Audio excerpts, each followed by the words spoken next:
CM Gehlot का वार, कांग्रेस में फिर घमासान के आसार।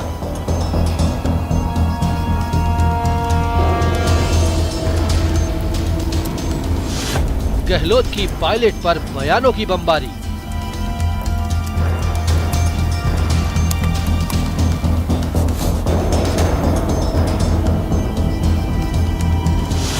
सीएम बोले, जिसने बगावत की उसे कैसे स्वीकार कर सकते हैं।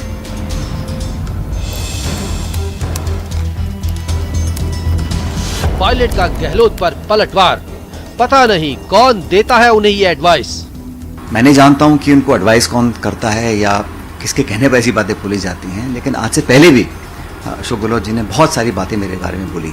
नकारा कहा, निकम्मा कहा, गद्दार कहा और आरोप लगाए। केसी बिश्नोई की खरी खरी, अनुशासनहीनता करने वाले हैं गद्दार। आदमी को इतना दुखी करेंगे तो वो क्या करेगा? वो जाके हाईकमान के पास ही रोएगा। उसमें क्या गद्दारी कर दी? गद्दारी तो अब हुई है। राजेंद्र गुढ़ा का बयान, सीएलपी की मीटिंग बुलाओ, 1 to 1 करवा कर देख लो। वो कह रहे सीएम नहीं बन सकते, 10 मंत्री 10 विधायक उनके साथ नहीं है। यदि 80% विधायक सचिन पायलट साहब के साथ नहीं हो तो मैं बताना चाह रहा हूँ हम हमारा दावा छोड़ दें। ये फिर आप 1 to 1 कराने में क्यों घबरा रहे हो? सीएलजी की मीटिंग कराओ, 1 to 1 कराओ, क्यों बैठे हो? सतीश पूनिया का तंज, सीएम ने आज एक और नई फिल्म रिलीज की। कांग्रेस की ताजा मूवी का नाम है जो अशोक जी ने आज रिलीज की है। हालांकि ये पटकथा पुराने समय से लिखी गई है और ऐसा लगता है कि नई बोतल में पुरानी शराब है। फिल्म का नाम है गद्दार कौन। गद्दार पॉलिटिक्स रिटर्न्स।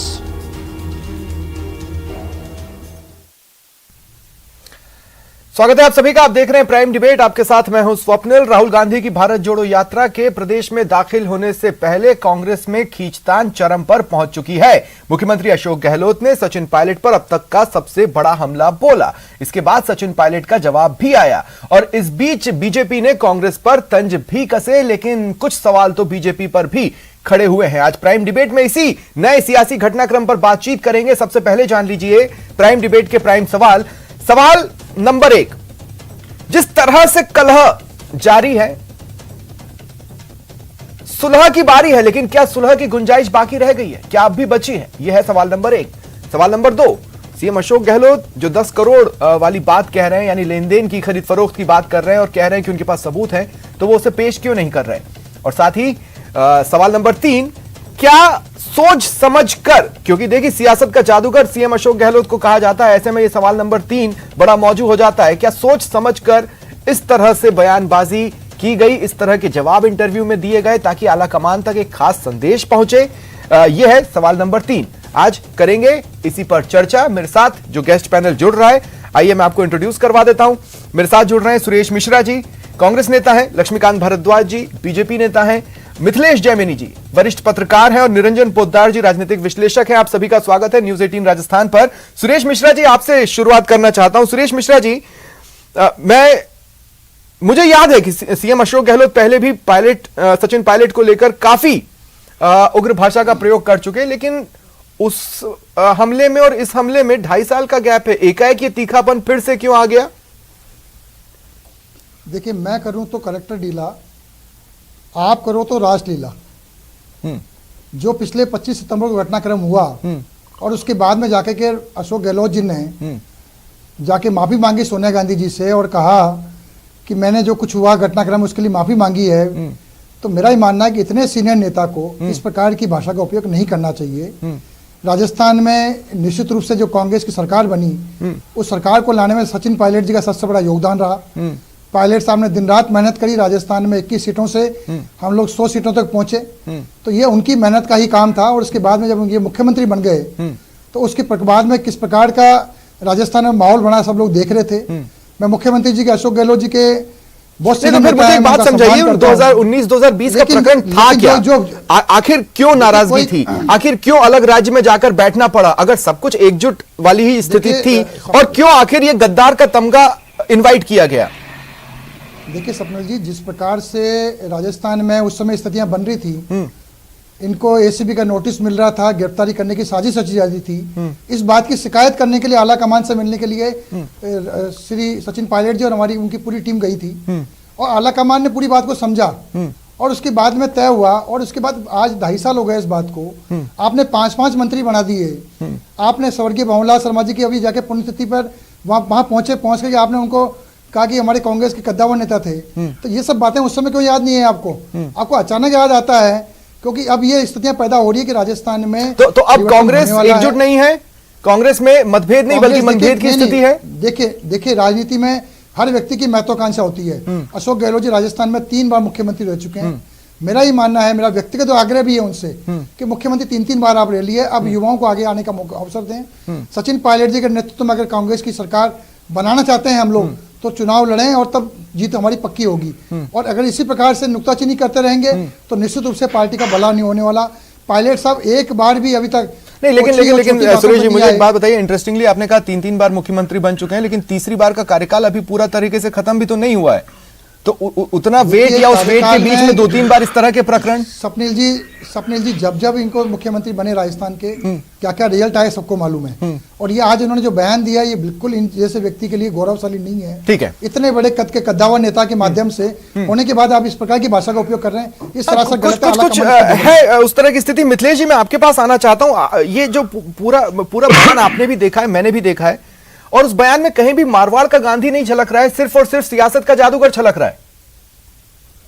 देखिए, ये निश्चित रूप से एक नारा लगता था राजस्थान में, गहलोत नहीं है आंधी है, मारवाड़ का गांधी है। जो गांधी जी की जो भाषा थी और जो राहुल गांधी भारत जोड़ो यात्रा निकाल रहे हैं, उनका जो ध्येय वाक्य है नफरत छोड़ो भारत जोड़ो, वो भाषा आज उन्होंने उसकी सीमा लांघी। हाँ। वो एक चिंतनीय विषय। लेकिन राजस्थान की जनता ये चाहती है कि जो गहलोत साहब ने आरोप लगाए हैं उनको प्रमाणित किया जाए। हाँ। या आचार्य प्रमोद कृष्णन जो आरोप लगा रहे हैं अब कि जब गौतम अडानी जी यहाँ आए और उन्होंने इन्वेस्टमेंट किया, जो राहुल गांधी कहते थे हम दो हमारे दो, उसके बाद की जो तमाम चीजें जो आचार्य प्रमोद कृष्ण कह रहे हैं, तो राजस्थान की जनता सत्यता जानना चाहती है कि अगर गहलोत साहब के पास वो 10 करोड़ रुपए वाले सबूत है तो वो पेश करे, जिससे बीजेपी भी बेनकाब हो और राजस्थान की जनता को 2023 में ये स्पष्ट रूप से पता लगे। हाँ, नहीं मिथिलेश जी देखिए बहुत अच्छा पॉइंट है। मैं यही कहना चाहता हूं, जिस तरह की स्थिति में कांग्रेस देश भर में नजर आ रही है, अगर ऐसा एक भी कोई सबूत है ना,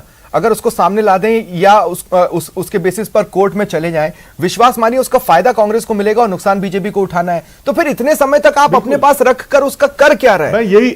मैं यही कह रहा हूं कि आप 2.5 साल वेट क्यों कर रहे थे। और जो सबसे अहम सवाल है कि आपके पास अगर सबूत थे तो तभी क्यों नहीं उजागर किए? आप उसी समय आला कमान को कहते, और अगर उनको माफ कर दिया है, माने सर के जो वीर हैं उनको अगर सोनिया गांधी ने माफ कर दिया, अगर आप अब उनको गद्दार कह रहे तो सोनिया गांधी भी गद्दार है, राहुल गांधी भी गद्दार है, प्रियंका गांधी भी गद्दार है और अहमद पटेल भी गद्दार है जिन्होंने शामिल कराया।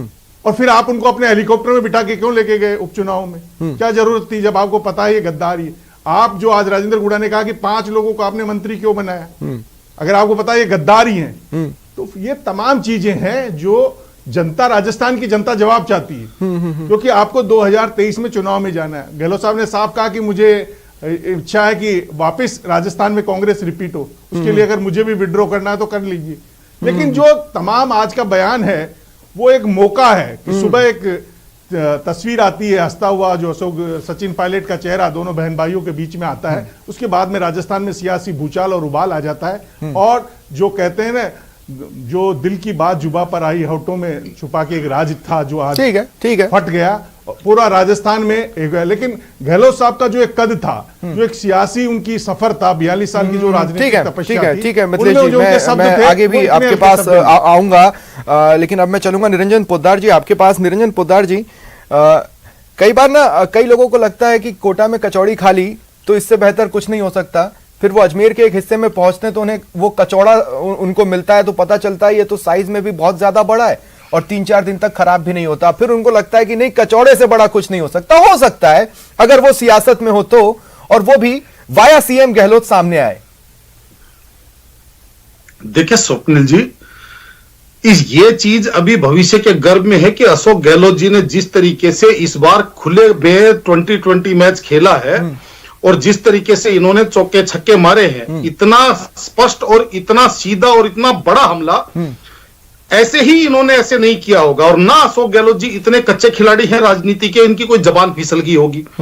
कहीं ना कहीं इनके दिमाग में कुछ ना कुछ तो जादू, या जिस तरीके से इनको राजनीति का बाजीगर कहा जाता है, तो बाजीगरी इसके अंदर दे। और मेरा तो यह मानना है कि ये कहीं ना कहीं ये सचिन पायलट जी के माध्यम से ये आला कमान के मुंह में कितने दांत है, इसके लिए एक ये उंगल देने वाली बात मैं इस चीज को मान के चल रहा हूं स्वप्निल जी।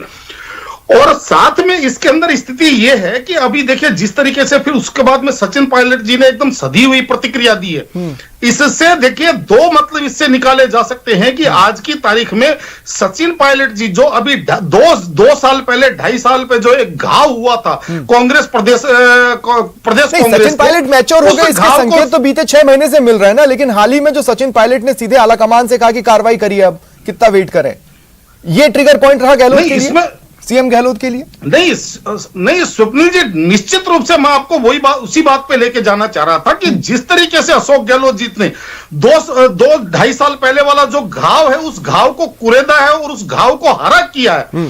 ये कहीं ना कहीं आला कमान को भी ये चीज दिखाने वाली बात है कि आज जो तुम्हारा दोस्त है वो तुम्हारा किसी दिन सबसे बड़ा दुश्मन था, जो तुम्हारा दोस्त था वो आज तुम्हारा दुश्मन है। और ये जो राजनीति की ये तो आज का सीन है। इससे पहले कुछ सीन जनसभा में भी थे जब बार बार वो आला कमान को एक इनडायरेक्ट मैसेज दे रहे थे। इतना डायरेक्ट मैसेज उन्होंने अब तक दिया नहीं। क्या ये डायरेक्ट मैसेज देने की जरूरत इसलिए महसूस हुई क्योंकि बैकडोर से उनके पास कोई मैसेज आला कमान से आ चुका है?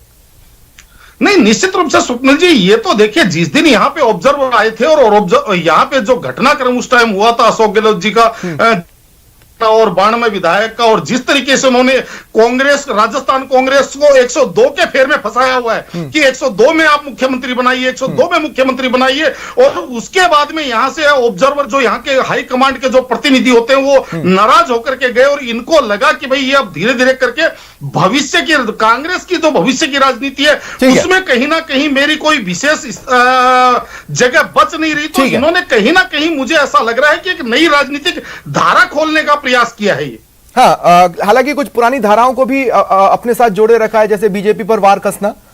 लक्ष्मीकांत भारद्वाज जी, मैं आपके पास आ रहा हूं। लक्ष्मीकांत जी, देखिए उन्होंने एक बात तो बिल्कुल फैक्ट कही कि वो होटल जहां पर सचिन पायलट अपने समर्थित विधायकों के साथ रुके थे, वहां पर मध्य प्रदेश के विधायकों को रुकवाया गया था। ये तो हो गया फैक्ट चेक। अब दूसरी बात वो कह रहे हैं 10 करोड़ वाली, ये जो 10 करोड़ वाली बात कह रहे हैं, क्या इस पर आपकी प्रतिक्रिया रहेगी, क्या रिएक्शन देंगे आप?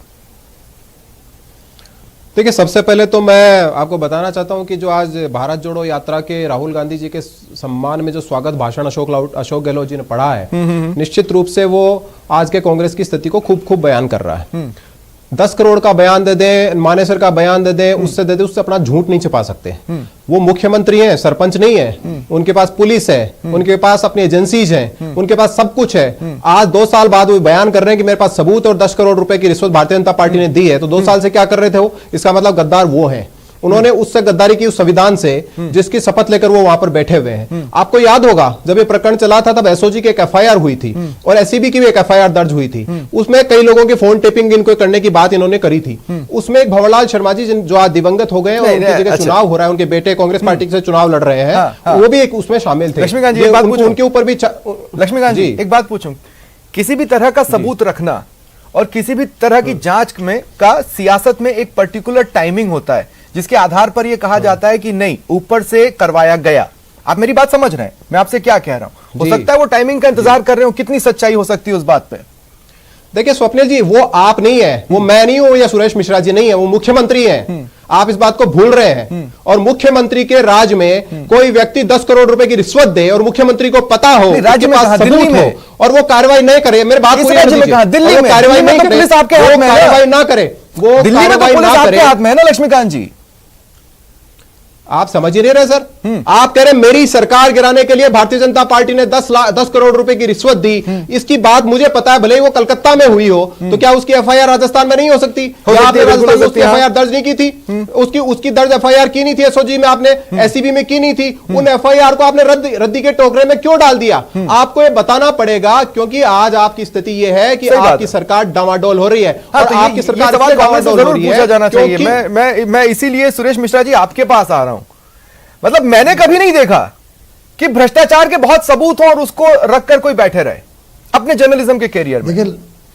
देखिए लक्ष्मीकांत जी ने जो बात उठाई है, निश्चित रूप से भारतीय जनता पार्टी के ऊपर जो आरोप लगाए जा रहे हैं वो खुद भी समझते हैं कि गलत आरोप फालतू लगाए जा रहे हैं। और अशोक गहलोत जी को इतने सीनियर नेता होने के बाद में ये 10 करोड़ रुपए की बात कहां से आई? कोई उनका प्रूफ हो, क्योंकि सचिन पायलट जी का जीवन एक खुली किताब की तरह है। उन्होंने राजनीति में सदास्यता की बात करी है, राजनीति में अपनी शुचिता की बात करी है। और आप देखिए 2.5 साल के प्रकरण में कई बार उनको कामचोर, निकम्मा, क्या क्या नहीं कहा मुख्यमंत्री जी ने, उन्होंने एक शब्द नहीं बोला। आज भी उन्होंने जो बयान दिया, तो मैं आपसे ये पूछ रहा हूं सुरेश मिश्रा जी, क्यों जी सचिन पायलट या फिर उनका समर्थन करने वाले चेहरे सामने आकर ये नहीं बोल रहे कि अगर 10 करोड़ हुई है तो आप आईटी से भी चेक कराएं, हमारे पास आय से अधिक संपत्ति हो गई? क्यों वो ये नहीं बोल रहे कि ये सबूत लाकर सामने रखें और वो सबूत आला कमान को सबमिट करें? मैं आपके मन से कहना चाहता हूं स्वप्निल जी, ये बात अगर सच्ची हो जाए तो मैं संपूर्ण जीवन राजनीति की बात नहीं करूंगा। मेरे जीवन के 25 साल मैंने राजनीति में निकाले हैं। अगर ये बात सच्ची हो तो 25 साल की मैं पूरी राजनीति खत्म कर दूंगा। कभी जीवन में ना कैमरे के सामने आऊंगा, ना और कहीं जाऊंगा, संन्यास ले लूंगा जीवन में अपने। क्योंकि सचिन पायलट जी के बारे में मैं ईमानदारी से कह सकता हूं कि कभी उन्होंने पार्टी के हित में कोई काम नहीं किया। उन्होंने बार बार ये कहा कि हमको सरकार रिपीट करनी है, इसके लिए हमको सबको सामूहिक प्रयास करने की आवश्यकता है। और सचिन पायलट जी से सदावा नेता इस राजस्थान की राजनीति में अभी कोई है नहीं। और मेरा ही मानना है कि अगर सचिन पायलट जी के नेतृत्व में चुनाव होता है तो हम लोग रिपीट करेंगे, सरकार बनाएंगे। आज भी उन्होंने बयान में कहा कि अगर सरकार की सामूहिक निर्णय लेंगे, सामूहिकता से काम करेंगे तो सरकार रिपीट करेगी। और अशोक गहलोत जी का बयान मेरे तो समझ से परे है कि एक बात बताइए, क्या देखने में लगता है ना कि मुंगेरी लाल के सबसे बड़े हसीन होते हैं, बोलने दीजिए, वो कभी हो सकता है कि नहीं हो सकता है, हमें नहीं पता, लेकिन यहां से तो देख के लग रहा है ना आपके दो चेहरे ऐसे हैं जो कभी साथ नहीं चलेंगे, नहीं चलने वाले हैं। और आला कमान चाह रहा है कि अभी चिपके रहो। महत्वाकांक्षा होती है, कोई फेविकोल का जोड़ तो है नहीं ना। महत्वाकांक्षा नहीं स्वप्निल जी, राजनीति महत्वाकांक्षा होती है। अशोक गहलोत जी की महत्वाकांक्षा बहुत है, उनको पूरी भी होनी चाहिए, हुई है उनकी अब तक। लेकिन अब मौका है, ठीक है, जो लगातार 2 बार उनका दफा लगा है, सेकंड राउंड कंप्लीट करूं मैं, मेरे को बोलने दीजिए सर, शॉर्ट में बोलिए, आपने मुझे पहले भी कम समय दिया। हाँ नहीं ऐसा नहीं है आपको, लेकिन ठीक है बोलिए अशोक। हाँ आपके माध्यम से हम अशोक गहलोत जी से सवाल करते हैं कि आपने वो एसओजी की एफआईआर दर्ज की थी, वो एससीबी की एफआईआर दर्ज की थी। आप राजस्थान के मुख्यमंत्री भी हैं, राजस्थान के गृह मंत्री भी हैं, और ये दोनों एजेंसी आपके अधीन काम करती हैं। आपने वो एफआईआर इन्हीं विधायकों के खिलाफ दर्ज की थी, वो एफआईआर आपने रद्दी की टोकरी में क्यों डाल दी? अगर आपके पास सबूत है और आपने सबूत छुपाए तो आपसे बड़ा गद्दार कोई नहीं हो सकता। इसी पर आने की कोशिश भी कर रहे हैं ना लक्ष्मीकांत जी। आपसे बड़ा गद्दार के सेकंड राउंड को आगे बढ़ाना चाहता हूं, क्योंकि अभी तक जो बोलकर सबसे बड़े गद्दार साबित हो गए। आपकी बात लक्ष्मीकांत जी, विश्वास मानिए आ गई आपकी बात। मैं मिथिलेश जी आपके पास एक बार फिर आ रहा हूं। मिथिलेश जी, मैं नहीं कह रहा हूं, बहुत पहले एक बड़े सियासत के जानकार ने कहा था कि राजनीति में कुछ चीजें दिखाने की होती हैं और कुछ चीजें छिपाने की होती हैं। उसके काफी समय के बाद एक और सियासत की एक जानकार शख्सियत ने उसी बात को रिपीट किया। अब आज आप देखिए छिपाने का क्या है। छिपाने का आप एक ऐसे आरोप को लगा रहे हैं जिसके बेसिस पर किसी के पास भी अगर सबूत होते तो एक बड़ी प्रेस कॉन्फ्रेंस बुलाई जाती, बहुत सारे पत्रकारों का जमावड़ा होता, तर्क से चीजें सामने रखी जाती और उसका फायदा लिया जाता। क्या मैं सिर्फ यह पूछना चाहता हूं कि क्या किसी ने अपने खुद के लिए खाई खोद ली यहां पर? देखिए स्वप्निल जी, कई बार राजनीति में जो सिद्धस्त खिलाड़ी होता है उससे ही गलत गोल हो जाती है। वो ही कई बार अपने खुद में जो अच्छा बैट्समैन होता है वो खुद हिट विकेट होके आउट हो जाता है। जो आज की घटना है हिट विकेट जैसी ही है, क्योंकि अभी कुछ ऐसा था नहीं। वो आ रहे थे विजय बैंसला के थ्रू, हो सकता है वो मैसेज देना चाह रहे हो, विजय बैंसला का उन्होंने उपयोग कर लिया था, सब कुछ नॉर्मल सा लग रहा था। लेकिन कल ये अमावस्या का दिन, पिछली बार भी 25 सितंबर आपको पता होगा पितृपक्ष की अमावस्या थी और ये तनोट माता के चले गए थे और कल भी अमावस्या थी। तो ये जो अमावस्या का और अशोक गहलोत जी का योग है, उससे मेरे को लगता है पहले 25 तारीख के बाद ऐसा ही तनाव हुआ और कल जो अमावस्या को जो वार रूम में बैठक हुई उसके बाद ऐसा तनाव हुआ। लेकिन निश्चित रूप से अशोक गहलोत जैसे कद्दावर राजनेता के लिए, इनका राजनीतिक जीवन बहुत साफ सुथरा रहा है, उनके लिए आज का बयान निश्चित विचारणीय है। और उनके सामने जो खुद ने कहा कि मैंने सचिन पायलट जी को मंत्री बनाने के लिए, केंद्र में मंत्री बनाने के लिए पैरवी की थी। जब प्रॉब्लम यह है ना कि इससे हासिल क्या होगा? प्रॉब्लम यह है कि ये भी समझना जरा मुश्किल है, इससे हासिल क्या होगा? वो जिसे लोग कहते हैं कि वो किसी को एस्टैब्लिश करना चाहते हैं, ऐसी घटनाओं से वो एस्टैब्लिश थोड़ी ना होने वाला है। या वो लोग कहते हैं कि नहीं, जो उनके लॉयल रहे उनमें से किसी को एस्टैब्लिश करना चाहते हैं, तो ऐसी घटनाओं से तो वो भी नहीं होगा। देखिए उन्होंने ये कहा कि 102 में से ऐसे व्यक्ति को बनाइए जो सरकार रिपीट करेगा। तो 102 में ऐसा व्यक्ति कोई नहीं, वो खुद ही कहेंगे मैं ही हूं। उन्होंने कहा मेरी स्कीम अच्छी है। यानी कुल मिलाकर उन्होंने आला कमान को आज ये मैसेज देने की कोशिश की है कि आपके दिमाग में अगर कोई मुख्यमंत्री बनाने का दूसरे का सपना आ रहा है तो रोक दीजिए। देखिए आज हमने सोशल मीडिया पर एक सवाल आला कमान को आंख दिखाई और उस सवाल पर देखिए क्या जवाब आए हैं। गहलोत पायलट का टकराव क्या चुनाव में कांग्रेस को घाव देगा? तो आप विश्वास मानिए 80% से ज्यादा 87% लोगों को लगता है हाँ कांग्रेस को ये घाव देने वाला है, पर वो घाव नासूर की तरफ जा रहे हैं, ये कम से कम एनालिसिस में नजर आ रहा है। निरंजन पोद्दार जी, 70-80 के दशक में ना फिल्मों में एक बड़ा इंटरेस्टिंग सीन हुआ करता था। ऑपरेशन थिएटर की लाल बत्ती जल रही होती थी, दरवाजा बंद होता था, बाहर एक परिवार बैठ के इंतजार कर रहा होता था और फिर एकाएक वो लाल बत्ती बंद होती थी, डॉक्टर निकलते थे और ये कहते थे हमसे जो हो सकता था हमने कर दिया, अब सब भगवान के हाथों में है। अब यहां पर सब आला कमान के हाथों में है। अब बात तो वही है कि अगर भगवान के घर में देर है अंधेर नहीं, तो यहां तो दिख रहा है कि भाई देर तो है और अंधेर के बारे में भी पता नहीं चल रहा। देखिए स्वप्निल जी, मैं आपको बताना चाहता हूं आला कमान की स्थिति आज ये है कि उनके दोनों पहलवान जो है वो पाड़ पे लड़ रहे हैं। अब आला कमान की तकलीफ ये है कि अगर वो इसके अंदर इंटरवीन करते हैं तो इधर गिरेंगे तो भी कुएं में गिरेंगे और इधर गिरेंगे तो भी खाई में गिरेंगे। तो आला कमान आज ऐसी स्थिति में पहुंच गया है कि वो पंजाब को नहीं दोहराना चाहता राजस्थान के अंदर चुनावों से ऐन पहले। और अशोक गहलोत जी की जो बाजीगिरी जितनी मैं समझ रहा हूं राजनीति की, जिस तरीके से सितंबर के अंदर जो माहौल बना था राजस्थान का और ये सारा घटनाक्रम हुआ था, उसके बाद में केंद्र ने धीरे धीरे करके उस आग को शांत किया, पानी डाला और धीरे धीरे करके जिस तरीके से प्रदेश कांग्रेस के अंदर शांति हुई और धीरे धीरे करके जो प्रदेश कांग्रेस के जो वफादार अशोक गहलोत जी के विधायक थे वो कहीं ना कहीं उनके अंदर गिनती में कोई कमी होती चली गई, चाहे राजेंद्र सिंह गुड्डा समझ लीजिए या और जो कई नेता हैं जो पहले उनके लिए मुखर होकर के लड़ा करते थे, वो अब धीरे धीरे कहीं पाला बदलते हो। तो अशोक गहलोत जी को ये चीज समझ में आ गई कि अगर यही शांति अगर कायम रही तो ये मुझे मैदान में ला करके कहीं ना कहीं मेरे को पटके नहीं दी जाएगी। तो ये लड़ाई को वापस पाल पे ले जाना चाहते हैं ताकि किसी भी फिल्म में जो टर्निंग पॉइंट होता है लोग उसका इंतजार करते हैं, लेकिन वो अंत में आता है। ये क्या टर्निंग पॉइंट है, ये देखने वाली बात होगी, क्योंकि ये जिस तरह की कलह, जिस तरह की दुश्मनी हमें कई फिल्मों में देखने को मिली है, दो कबीलों के बीच में या दो पुराने दोस्तों के बीच में, वो तो कंटिन्यू है। लेकिन क्या ये टर्निंग पॉइंट है? आज का जो इंटरव्यू में दिया उनका बयान है, ये देखने वाली बात होगी। बहुत बहुत शुक्रिया आप सभी का मेरे साथ जुड़ने के लिए और इस चर्चा में शामिल होने के लिए। यह था आज का प्राइम डिबेट। नमस्कार।